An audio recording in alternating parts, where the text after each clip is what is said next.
Ndolono Dialix Naimbai, ministre du pétrole, des mines et de la géologie, a reçu en audience ce vendredi 14 février 2025 une délégation indienne menée par Sevala Naik Mudé, vice-ministre chargé de l'Afrique centrale et occidentale au sein du ministère des Affaires extérieures de l'Inde.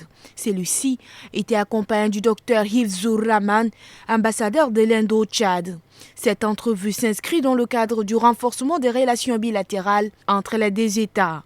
Les discussions ont principalement abordé les perspectives de coopération dans les secteurs stratégiques du pétrole et des mines, piliers essentiels au développement économique du Tchad. Ce rapprochement institutionnel témoigne d'une volonté commune d'instaurer une dynamique nouvelle dans les relations tchado-indiennes, ouvrant ainsi la voie à des partenariats structurants et mutuellement bénéfiques pour les deux nations. Autre chose en société, une fille d'environ 7 ans perd la vie au cours d'un incendie survenu dans la nuit du 14 février dans une concession à Paris-Congo, dans le 6e arrondissement de N'Djamena, non loin du centre social numéro 3. L'origine de cet incendie qui a consumé toute la maison reste toujours inconnue. Et puis une épidémie de rougeole sévit depuis 2 semaines dans la sous-préfecture de Bologo, région de la Tandilé, entraînant la fermeture temporaire de plusieurs écoles pour limiter la propagation.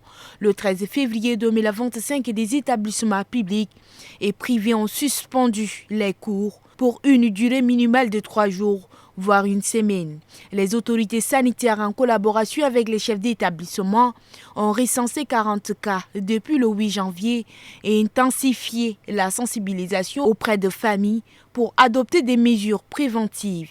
Les efforts se concentrent sur l'isolement des malades et la prise en charge médicale afin de contenir l'épidémie. Pour finir à Sarre, une jeune fille de 14 ans a été enlevée et violée par un mototaxi surnommé Clandomen.